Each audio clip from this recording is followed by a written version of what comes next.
Good morning, everybody. Morning. Happy Thursday. How are you guys doing today? Awesome, thank you. Great. Doing well. Yeah, you're doing good today, although we got a little echo on the stream this morning. On my end? I think it's somewhere in the matrix. We'll just continue on. I'm sure it'll fix itself. Okay. Technical sound issues aside, welcome everybody to Valiant's Thursday live stream. It's my favorite place to be on a Thursday morning. So happy if you're joining us today. Last week the last stream, our topic was detect. And today, so Matt, am I echoing right now? Headphones? Okay. This week we're doing Respond. George, why don't you introduce our guest? I'm going to get headphones. Absolutely. So, he means no introduction in the channel. His name is Jonathan Crow. He's great. He's a repeat guest here, and we love having him. Jonathan is the director of content and community at Ninja One. Ninja One provides some great tools and to manage infrastructures. And at the end of the day, he's a great resource. He breaks down really complex topics, and he's one of my favorite people to talk to. I know Matt and I love talking to Jonathan, getting his opinions and outlook, and it's usually a little different than ours, which we love. And he was a great. He's joined us a number of times. Last year, we did an episode on tabletopping, which definitely ties into what we're going to talk about today to some degree. And honestly, it's just amazing to have such a great resource to talk about this. So, without getting too deep into this topic, but getting deep enough, let's talk about the CSF Respond. Really, it's the fourth part of the circle. We want to have education a little separate, but that's our kind of little spin on it. But Respond is really important. It's like what happens when it happens, and every cybersecurity professional or anyone really who works in the space will always say it's not if, it's when. And most of us who have been professionals in any field for any length of time will know it's not how you act when nothing bad happens. It's how you respond, or what happens when it all goes to crap. When the chips are down and you don't know what's going to happen next. Really, who and what is going to happen to respond to that. And having a response that is somewhat planned allows you to maintain composure, and that's one of the most important things to maintain when there's some kind of emergency taking place, whether it's a cybersecurity event or something in the physical world. Right. You get into a car accident, the last thing you want to do is panic. Well, yeah, I mean, anytime, and I think one of the things that in our kind of pre-flight that we talked about, and Jonathan brought it up, and I was like, oh, that's great. Was a fire drill, and right. Fire drills get really maligned in our society. Oh, that was a fire drill. That was horrible. You have to go outside and wait on the sidewalk for like 5 minutes. Exactly, it happens all the time. You know what? I'll admit, sometimes we get the little the warning pulse. What is it, the strobes that we have? Yeah, that's like a sign to go have to take a break in the men's room and not go down to the street. Okay. That's Shadow IT. We do not endorse that. We want you all to follow procedures.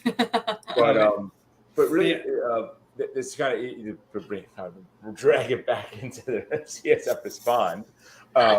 Reality is we really want to have that some procedures in place. Talk about it beforehand. And Drew put a great comment on there. I 100% agree. It's not what's going to happen. It's going to happen someday. It's how you get ready for it. So first off, let's just break down some of the little steps that you might see in the cybersecurity framework. If you got down to the kind of dry explanation, exactly right, Tim. So it's analysis, communication, improvements, mitigation, response planning, all these things here, and it's putting it all together into something cohesive. And I think a lot of it gets overcomplicated. On one breath, people do nothing, and they're all out of ideas. And we'll deal with it when it happens, or people get really into too in depth, too complex they want they want to generate this like becomes too granular of a process. Right, it's everything, and then it's possible, and right. The more moving parts a machine has, the more points of failure it has. So you have to balance out what it is that you're doing with the impact it's going to make versus the potential risks that it introduces in the process. Correct. Have you guys been watching the rehearsal, the Nathan Fielder show, controversial and everything, it's on HBO, but he's got those flow charts that are like this giant, huge flow chart for a conversation, and there's like 50 different steps, all these permeations. We want to make sure we're ready for any possible permeation of something. Right. It's overkill. Obviously, that's not gonna work. And hey, Tim, how's it going? It's great to see these people in the chat. Drew too, Michael, what's going on? Yeah. We had a great audience. Yeah. I'm happy you picked this topic and we're talking about this because I think overall, just to provide some other context too, it's been really cool to see the larger conversation around security really evolve from. I think the big focus was so much on prevention, which I'm a big prevention guy. I think it's maybe shifted a little too much. I really love the focus on how do we prevent attacks, how can we harden systems, all that good stuff. But just like what you're saying, I love that it's the conversation is no longer just focused on let's find the bulletproof thing. Let's just make sure things don't happen and keep our fingers crossed. But no, let's make sure that we're resilient, that we're ready to respond when we have to. I think it's a huge important conversation. I'm really glad to see it happening more often. And I think another piece that's really important that we try to stress with our clients or anyone we're talking to is that this is just as much an existential threat as a financial downturn or financial issues or a facility. If a facility was offline, it's in the same vein, right? These are business requirements, and preparing for a possible bad outcome, but having some and going through it and step by step is such a critical piece of it, right? How the analogy I made the other day to someone was like, if you're ever trying making a fire, it's really hard when you need to make a fire. If you're freezing, then you add it's raining, and you're really cold, and you've wet wood, and it keeps getting more complicated. And I think what happens in this scenario is that people don't understand the moment of a fear or panic that happens if you don't have certain parameters in place. And Jonathan, you brought up a great point earlier, saying like, well, what is an incident? Is it, and I was like, is it this Armageddon, like, the rocks hitting the earth, or is it like there's an alert on the console? Yeah, absolutely. I mean, I think that's a crucial thing. Is I'll throw it back to you. You made a good point, George. Where point has to do with the there's this what constitutes an incident, because then you're getting into areas of who has the authority. When is it actually time to break the glass? When do you actually shut some things down? When do you have to notify people? What actually is not just a fire drill, and what's a real thing? And there's not one answer to that, right? This is something where I think not having, we can go to NIST, we can get lots of templates, but this is something that's going to be unique to every company, and that discussion has to happen because it could be.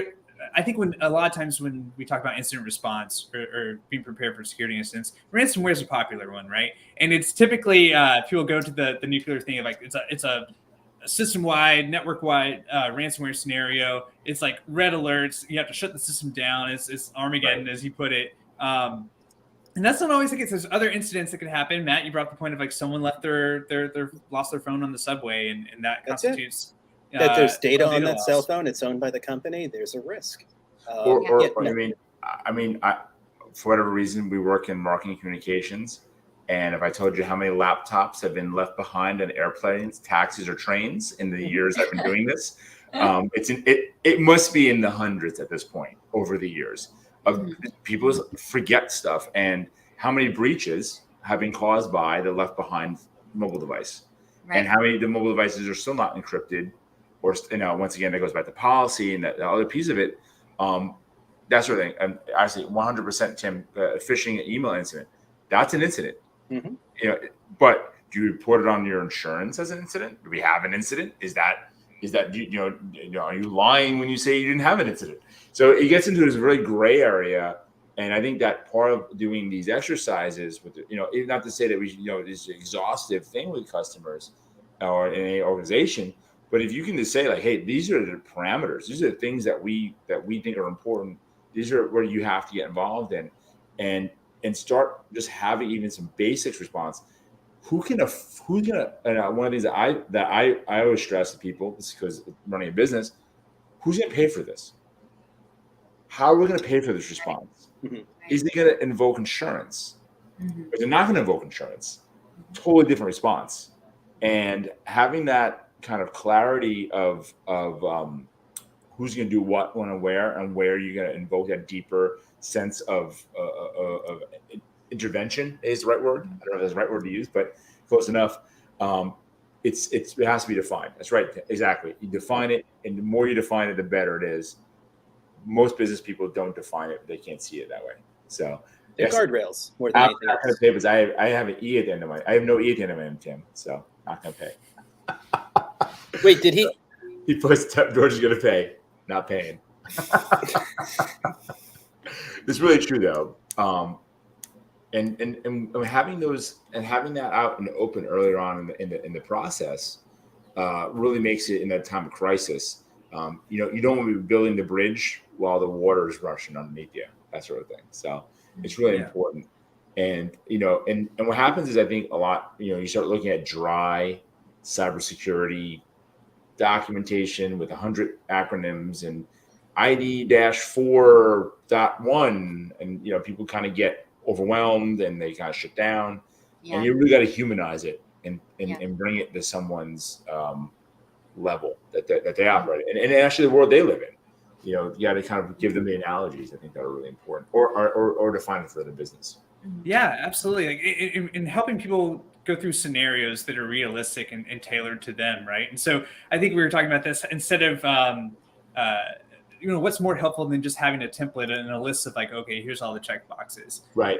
It's actually walking through and getting companies themselves, key stakeholders, to define, okay, like let's give some prompts that elicit scenarios, right? So they can walk through it because they know what their business is, they know what's going to be unique to it. And then that way you're not just going through this theoretical thing where you're just checking boxes.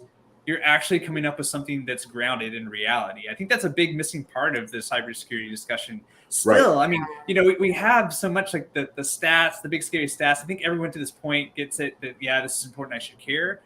But there still is that kind of missing element where it's not grounded in their reality. And I think that this is a great chance to be able to do that. Where you can go to a small business owner and, and I think let's step back for a second. Larger industries, governmental agencies, they've been dealing with this for many, many years, right? It's been kind of baked in. They might have whole departments and specialists and people who do this every day in, day out. But most small businesses, they just don't have the. They don't have the. They just don't have the bandwidth or the talent or access to the talent that can do this kind of work or understand. I mean, like how many? I talked to a lot of people. And you try to say someone like, well, did you ever do a risk analysis in your business to understand like what's happening in there? People kind of glaze over. They're like, well, that's one thing is the work.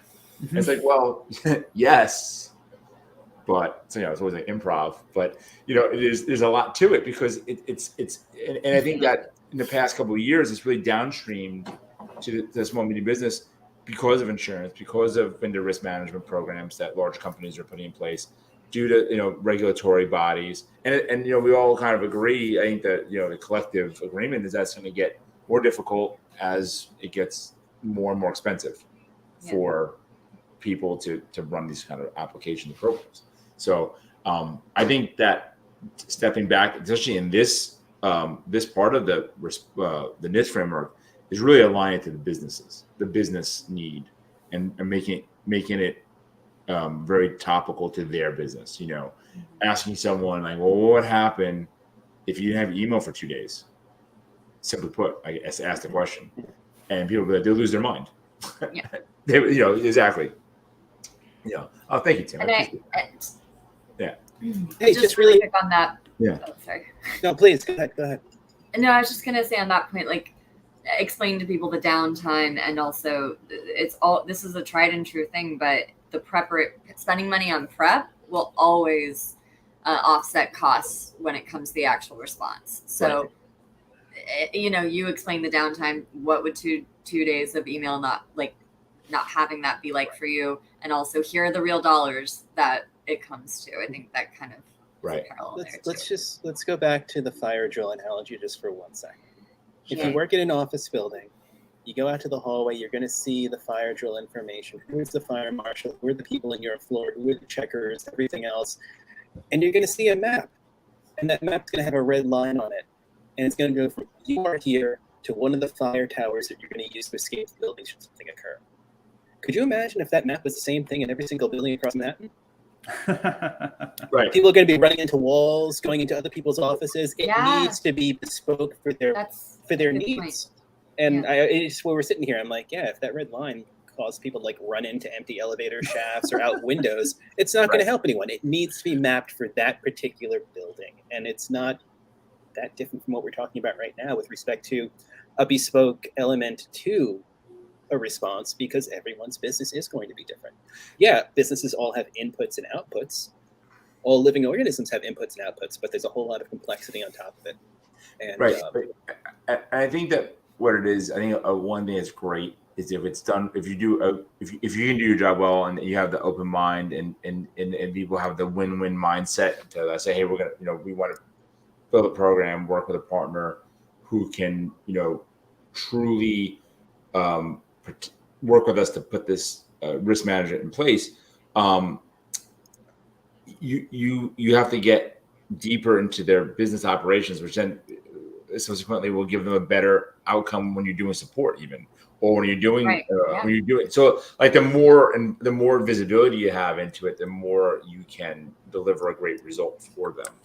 And I think that's one of the things and that's like the added benefit that may not be very clear.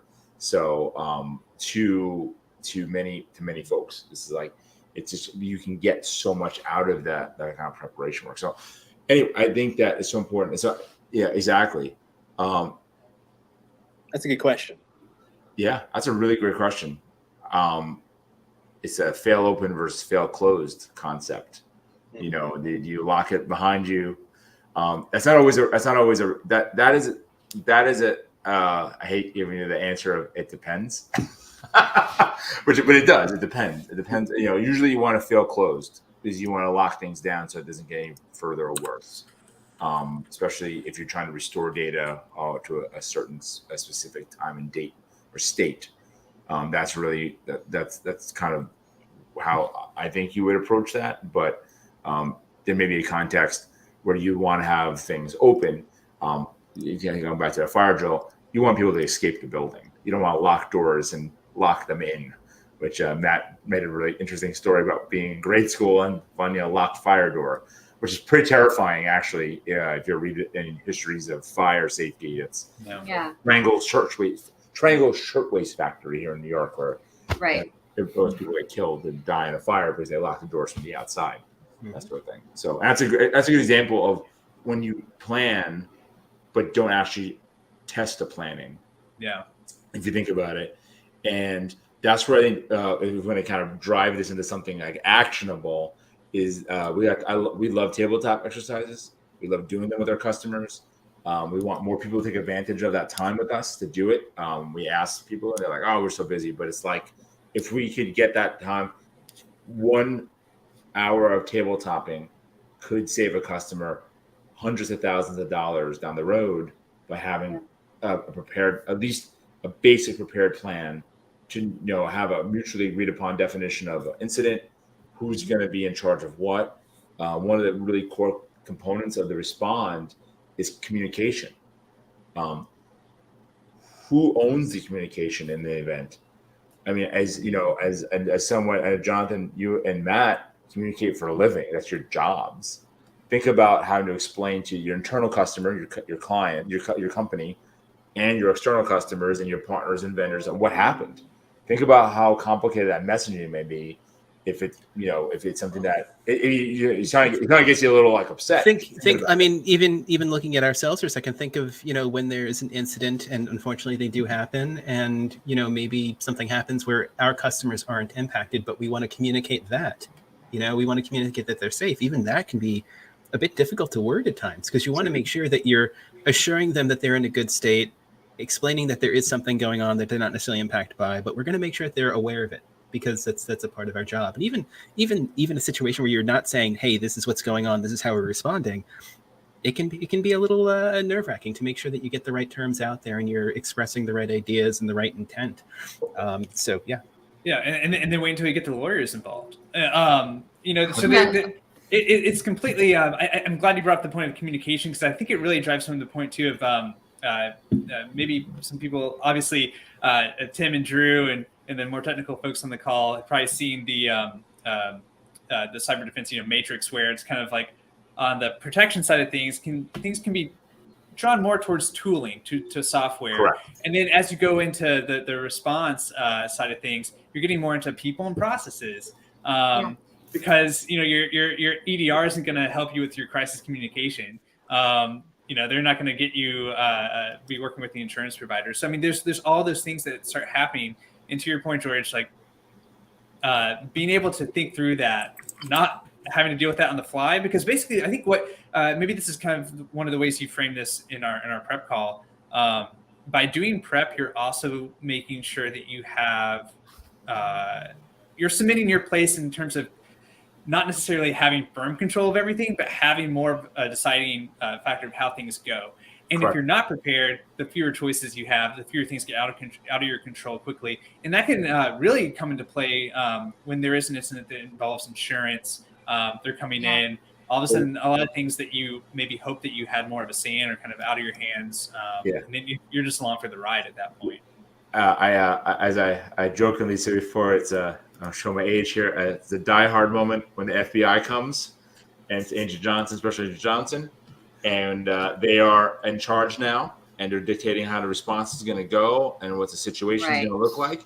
And I think from there, you want to have some of your predefined actions or templates or communications in place before that incident, because they're going to assign an incident response team or a forensic team. They're going to assign an attorney to you. They're going to assign a crisis communication team.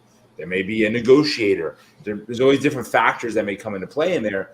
And you may just be like, literally like, buckle up, it's happening. And that may not be acceptable to you at that moment, because you may be like, well, I don't want to say that, or that doesn't feel right to me, or can I get another opinion on this? And, the time for that conversation is before it happens. If you're in the middle of it, you're just not going to have the time. You're not going to have the ability to even negotiate or discuss it. You're just going to have to kind of go with it. And that could just, if your goal is to protect your customers and your brand and all the pieces around this, you want to get ready ahead of the curve on this. And, once again, it's a kind of soft, squishy part of this whole process, and people don't really like it because it's not neatly defined. How do you develop a crisis communication plan? Ugh. Seriously, and there's specialists in that. There's people, and I'm sure, I know we work with a lot of marketing communications folks, and they do that. And you talk to them about it. Oh yeah, I mean there are entire PR firms that are dedicated to nothing but crisis management. And I think any role that has such a dedicated kind of presence means that there's a significant amount of importance behind it. If someone's making money doing it, there's a reason why it exists, right? Mm-hmm. You got to kind of say that to yourself whenever you look at it. Like, why would anyone spend their time doing that? If it's not a philanthropic endeavor, they're doing it because it's profitable. Because people in that moment of crisis are desperate, and they will take any help they can get. And not that help is bad. It's just that you have less choices, and you have to go with it. So I think you just go through your tabletop. There's some basics. Different ways you can do a tabletop. It can be very informal, just like, so what happens if discussion. Matt and I do this quite a bit. We talk about different scenarios. That's right. The better way to do it, and one that we always like, is including team members, getting more people from different departments. You can have one of the dangers that I think most IT teams suffer from is they have their own conversations in their own heads. I know when I worked in corporate IT, we would have our own conversation. We literally would do everything siloed. We really wouldn't know at times what the business units needed or had to get done. So I think that getting more folks from outside that silo is super powerful. Yeah, there's a lot of assumptions get made, and there's also going back to the business point of it. Again, kind of going back to this thought, like a lot of people when they think about incidents and responding to it, there's in an abstract way you tend to veer towards like black and white things. Thinking about it, it's a large thing. Everything shuts down. Like where George, your point again about like, okay, what really constitutes an incident? There's escalating levels of it. Who has the authority to say like, yep, we're going to shut this part down that's vital to our business? And there may be some things that you going through this process and talking about it, you may uncover, okay, yeah, there's actually some priorities here. We're not going to, maybe we do have a very bad scenario where things have to get shut down, but there's a priority to bringing things back up. What's tolerable and what's not. Right. That's a core part of this conversation that you can uncover. And eliminate all the IT jargon. Yeah. Conversation. Yeah. Your normal business owner, COO, operations manager doesn't want to know RTO. They just, if you start using acronyms and making it like some secret knowledge of technology, it just makes them not want to engage with you. Yeah, I mean, look, if a conversation needs to be accompanied with a decoder ring, is there a point in having it? Yeah, eliminate the acronyms, put it in plain English, plain language. That explain it as I've heard, explain it to your grandmother. If your grandmother understands it, then that's the right way of approaching it. But it's not that the people are not intelligent. It's that they don't live in that world. So why would you? You're not an expert in their field, I assure you. We work with people that are just brilliant in what they do. They don't know what we do, and that's perfectly fine. That's why this is the beauty of specialization to some degree, or getting better at that work. So, man, I could talk for hours about this. So I have one question for you. So going back to the fire drill analogy, how do you how do you Valiant? How do you get the right people, frame this in the right way where you're getting high enough people, all the key stakeholders, maybe you want to define who those are, but how do you get the right people willing to sit in like, okay, we're going to handle this. We're going to have our fire drill because no one wants to do it. And maybe the answer is like, in some cases, like we just have to, because there's regulation, we have to do it. But how do you get this and frame it in such a way where it's not just a chore? So one of the triggers that we found really works well is when someone slips you over the insurance renewal. Oh yeah. That's a great moment of inflection point to be like, hey, since we have this, let's use this time. I think that's a great way of doing it. If you're out there, it's actually, and even if you're not a MSP customer, if you are doing your insurance renewal, that is the moment. That's an annual, at least annually, you're stopping for a second, saying, okay, what are we doing to handle this? That's insurance. Not everyone has insurance, or insurance may not be something that you may be handling, but when you're doing your annual planning, another way to do it is we do it as part of our QBR process. We talk to George, could you please define QBR? Oh, I did it again. Thank you. Quarterly business review. When we meet with our customers to do quarterly business review, we want to discuss this, and we try to schedule that time with the customers after the event so that they can get dedicated, the right people in the room. With our quarterly business reviews, we always want to have executive or leadership team folks in there, decision makers, people who are driving the business. If we can't get that, we push pretty hard. And finally, the last one is something that we see a lot with our customers is there's a lot of requests for vendor risk management by our customers. So what we do is use that as a kind of, once again, a trigger to have that discussion. And so those are the three places that we inject it. And I wouldn't say 100% success because it's hard. As you said, It's hard getting, people are, whenever you talk about preparation, it's like diet and exercise conversation when you go to a doctor. A doctor always tells you to lose 5 pounds and stop eating so much sugar. And people are like, yeah, I got it. And then they just don't do it. You have to find the right combination or the right moment to have that like, hey, we're going to do this, and we're going to make sure that that's exercise plan. Yeah, and sometimes you gotta hope that moment, that trigger for it, is maybe being out of breath walking up a flight of stairs, not being in an emergency room. And I think Correct. you got to look at this too. Yeah, it's and I think a lot of it as well is that really solid communication between your point of contact, company leadership, and your VCIOs. Your VCIO should feel empowered to discuss this with customers at all times. It's one of our really persistent work that we do with customers. And I said, I love doing it. Justin and I have done this a number of times. Our CIO has done this a number of times with customers, and invariably a lot of good stuff comes out of it. Even if it's just them thinking about their business from a risk perspective, which is really powerful.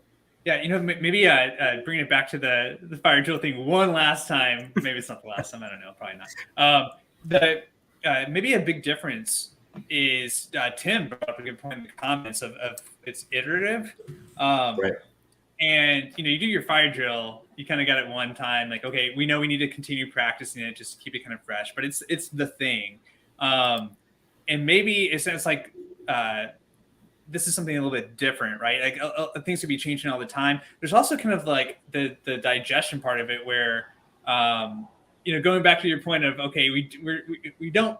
The goal here isn't to have like a whole giant book of the flow charts that tell us exactly what to do all in one go. And we're just going to have a marathon thing where we just decide all this and then we stack it away and now it's gone. This is something you kind of come back to and take on piece by piece, right?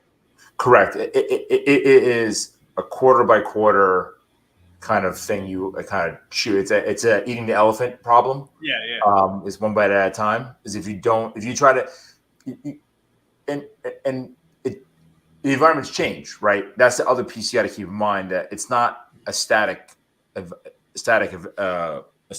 target, right? It's constantly evolving. You have new staff joining the company. You have new systems coming online. You have threats changing constantly, and so I think the most important piece of it is mindset and operational flexibility, and define roles, and from there, a lot of what will flow into place will allow you to operate in a crisis, because you have enough of the pieces in place and enough. And really the thing is knowing who or what role is doing what where. That's where I think a lot of people get jammed, because it's like, who's in charge here? Ain't you? That kind of situation. And we want to avoid that at all times. It sounds like we should be doing an entire episode where we talk about area of responsibility with respect to the response to an incident. I put in a list, Matt. I mean, I could. It was a passionate topic about. I'm gonna put it on the list, and I'm gonna ask that we start closing this episode, because we're at 11:03 already. I know. We're always whenever we have Jonathan here, or a great, these great guests. Well, that's the thing. This week we've got. This week we have Jonathan. Do you know who we have in 2 weeks from now? I don't know who we have 2 weeks from now, Matt. We have Mr. Tim Golden, the CEO of Compliance Risk. I'm really excited about having Tim on. That's really great. And Tim. He was practically on today with the comments, but we'll have him in visual and audio next week in 2 weeks. That's going to be a lot of fun. And we do have quite see, he's already commenting. I mean, he's basically getting ready for 2 weeks from now already. He's way ahead of us. And we've got a couple of other things that are great coming up. So let me just do my little solo real quick. Like I said, on August 25th, Tim will be with us to cover the part 5 of CSF, and that's Recover. Then we kind of go off the rails on our own a little bit, because there is no 6th component in reality, but we're going to talk about educational components to NIST, and how you can make it a little bit easier for the staff at different companies that we work with to, say, adopt new practices. After that, on September 8th, we're going to do a summer 2022 recap, covering some of the big stories that impacted small businesses over the past several months. And on September 15th, we've got the modern SMB, and I don't even know what that means yet, but we're going to make it really good. Right. I'm interested. I love it. Mystery. You have to have a little mystery around things, right? Oh yeah, definitely. I love this whole platform, or this whole program that you guys have put together. The summer school of NIST and everything, cybersecurity frameworks. It's been great. I always appreciate how you put it in practical terms too. Yeah, we always want to drive it down to something that's not just acronyms and. It's got to be accessible, just like Human. IT, you know. Yeah, exactly. Very much. Yeah. I know we're supposed to wrap it up, and here I go again. But yeah, George, you brought the thing of just like normalizing this type of discussion, and making it something where it's not just that we're going to talk about it in the heat of the moment, or even during those once a year type of things. Yeah, it's super powerful. So it's always constantly. It's iterative. Thank you, Tim, for saying that. That's the right word to use. Iterative process. It never ends. Which is a good and bad thing, right? You always want to target, but your target is to have continuous improvement and be ready for it. And the last one of the other pieces we'll talk about next week that's really important was lessons learned. What happened and how can we not prevent that from happening, which is a really, really powerful internal to your company and to your partners. Just improvement. That's it's one of my favorite parts of it. You don't always enjoy the medicine, but it's really powerful. So, and I'll stop talking now, Matt. I know we have to wrap it up. So. All right, folks. Well, I guess we'll see you in 2 weeks with Mr. Tim Golden. Like, share, subscribe, send to your friends. Email it to someone, whatever you want to do to get it out there. We appreciate it. Exactly. Yeah. All right. Well, that's it. No more fire drill analogies today, folks. Have a good one. Thanks, everyone.